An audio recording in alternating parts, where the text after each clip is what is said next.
Shalom Aleichem, ein gut gebencht Jahr. Ich bin Shuli und heute gehe ich kochen auf der Rosh Hashanah at Tsimmes.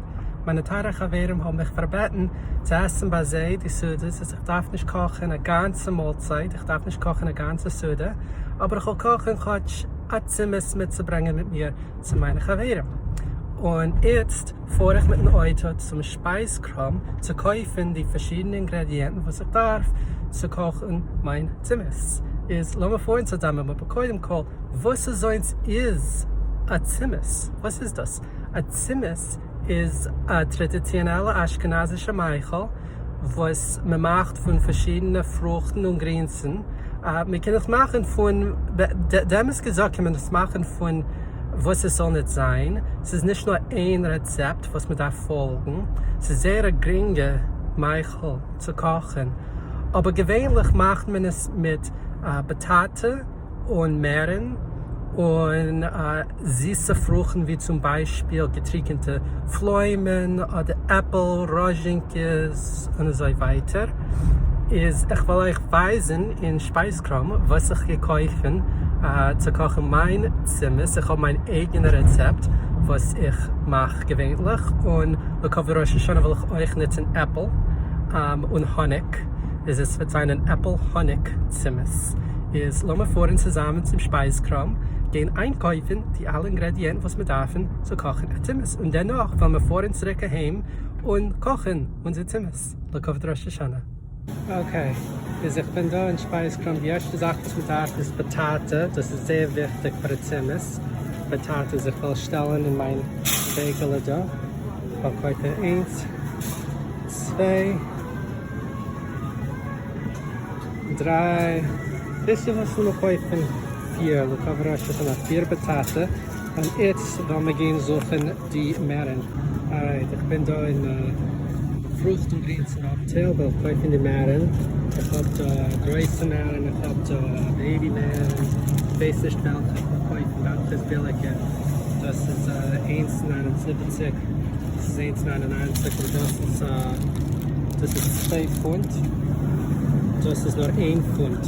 Okay, ich verkaufe die 2 Pfund. Das ist ein bisschen teurer, aber Sache kommt viel weil das ist 2 Pfund. 2 Pfund Meeren. Und jetzt darf ich gehen kaufen die Äpfel. Ja, ich habe schon die Grenzen. Und ich will gehen kaufen die Fruchten für unsere Tsimmes.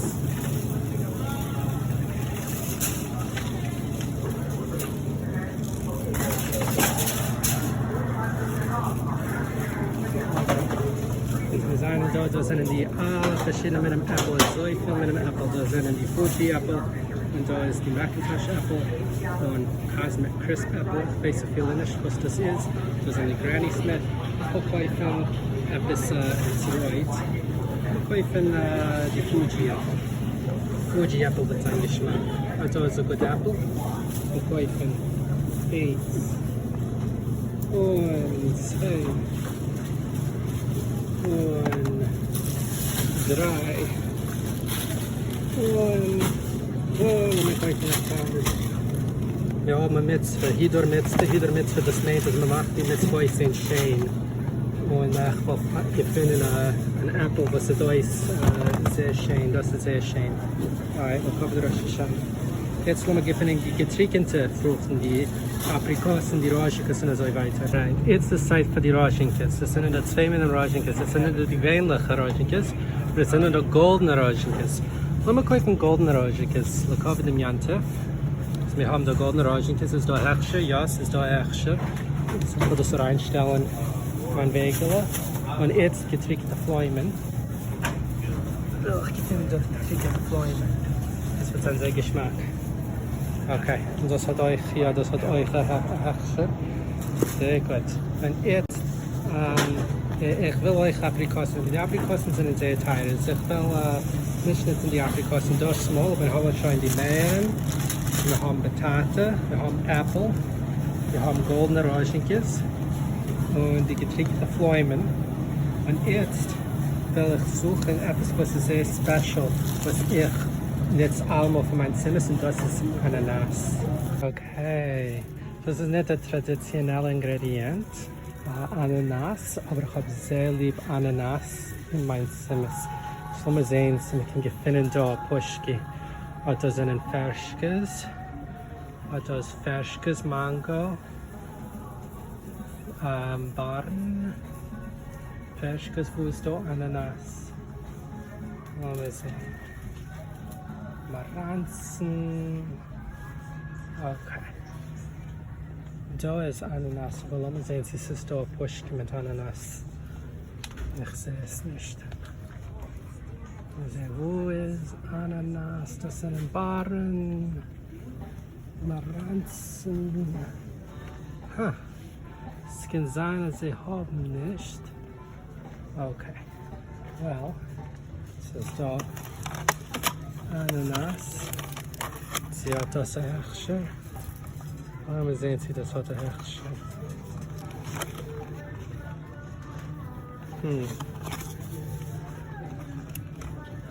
Sie hat das Herrscher. Gar nicht kein Herrscher. Okay, selbst welches machen an Ananas das mal? Ja, weil ich sehe nicht kein Ananas. Is alright. Is ich gehen an Ananas das mal. Ich will es machen mit Apfelsaft. Etwas, was ich habe lieb wegen Ananas ist, ich kaufe Pushki mit Ananas. Es kommt in Ananassaft und die Saft ist sehr wichtig für Textur und zu kochen die Früchte und Grinsen. Es sind auch Menschen, die nicht Maranzensaft oder Äpfelsaft. So wie ich kann ich finden kein Ananas jetzt, weil ich ist ein Äpfelsaft. Ist ich will kaufen Äpfelsaft. Okay, ist so wie ich habe nicht gekonnt finden Ananas mit Ananassaft, weil ich kaufen Äpfelsaft. Es sind da Sachsaften, es ist da Weintraubensaft und es ist da Kräuschenke Saft, nein, das ist Jurachline Saft und so viel mit einem Saft. Da ist Maranz mit Ananas, aber ich suche schon Äpfelsaft. Okay, da ist Äpfelsaft. Das ist ein leichter Äpfelsaft. Und da ist Äpfelsaft. Und wir sehen, sie hat das Herrscher. Okay, Mats hat ein Herrscher. Mats hat ja ein Herrscher. Ich kann das kaufen. Es ist da euch, das ist ein bisschen billiger. Das ist euch Äpfelsaft und das hat ein OU. Das ist 2,49. Das ist 3,19. 3,19. 2,49. Ich will kaufen das. Das hat ein OU. Das ist ein verlässlicher Herrscher. Also ich will kaufen meinen Äpfelsaft. Ich will stellen in mein Wegel. Wir haben schon Äpfelsaft, Meeren, Bataten, getrocknete Pflaumen, goldene Roschenkes, Äpfel. Ich meine, das ist schon genug zu kochen. Ein herrlichen Tsimmes, look over the Rosh Hashanah. Lass mich schon gehen bezahlen. Okay, ich bin schon da bei der Kasse, will ich schon reinscannieren meine eigenen Sachen. Ich will stellen in meine Zettel, in mein Beitel. Ist, ja, das ich scanniere das und dann stelle in meine Meeren. Das skanieren und stellen in mein Beitel. Alright. Und ich kann nicht fotografieren das, weil es da Sachmenschen mit darf sich heilen. Alright. Es ist Zeit zu fahren heim. Ich habe die alle Ingredienten in meinem Bagage, in mein Auto, in meinem Bagage. Und ich kann nicht erwarten, es zu kochen. Obwohl ich darf warten, es zu kochen, weil ich kann es nicht kochen in Auto. Jetzt lassen wir vorne heim, weil wir kochen in Tsimmes. Gut, ich bin schon da in Kiech. Ich bin bereit zu kochen. Ich habe da mein Schneidbrett. Das ist mein Schneidbrett. Das ist ein Brett für Schneiden. Ich habe da mein Schobmesser für Schoben. Schoben ist der Pear Vegetables. Das ist mein Schobmesser. Und wie du kannst sehen, ist es grün. Grün da und grün da. Das ist ein Tsimmen, als das ist Parev. Nicht fleischig, nicht milchig.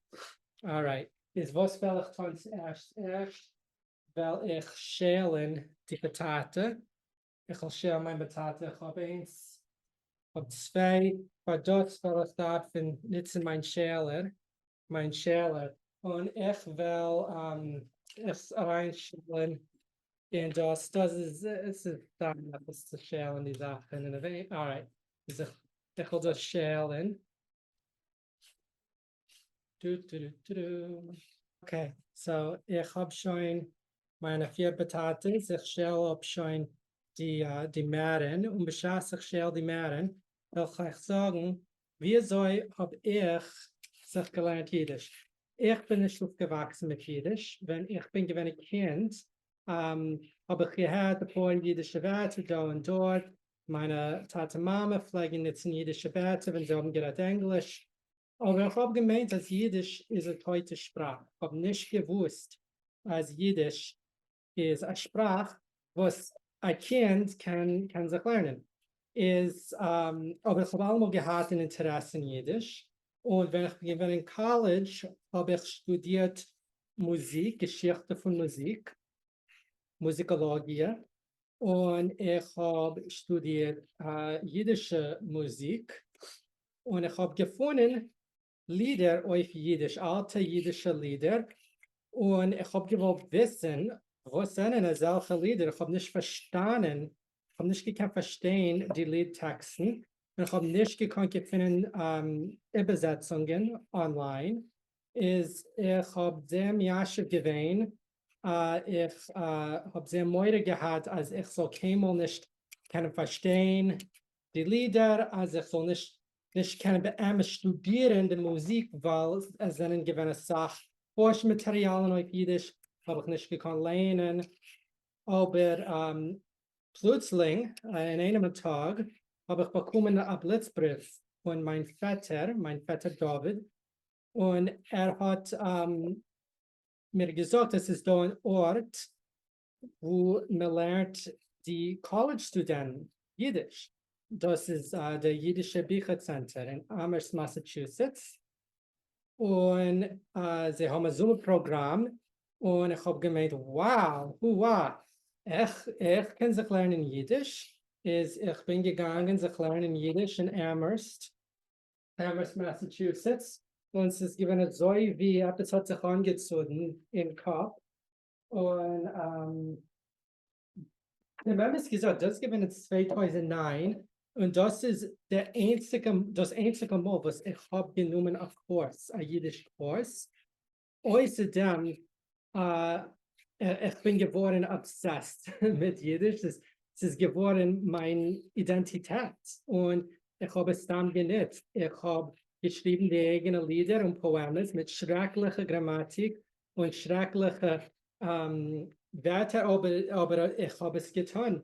Und ich habe gelernt Kinderromanen mit dem Wörterbuch, so genommen eine lange Zeit, aber ich habe es getan. Ich bin gegangen auf die Jiddischfach und andere Programme, wo ich hauptsächlich bekannt und verarbeitet mit anderen Jiddischredners, sei geborene Jiddischredner, sei Studenten. Und so herum habe ich verbessert mein Jiddisch, stamm durch ein Nutzen mein Jiddisch. Und wenn mein Kind ist geworden, habe ich beschlossen, nur zu reden Jiddisch. Dann haben wir es gesagt, es hat sich nicht gefühlt wie ein Beschluss. Es gewinnt ganz klar, als Avade, weil ich reden Jiddisch mit dem Kind. Aber ich habe gedacht, ich lerne eine Sache neue Werte, das zu tun.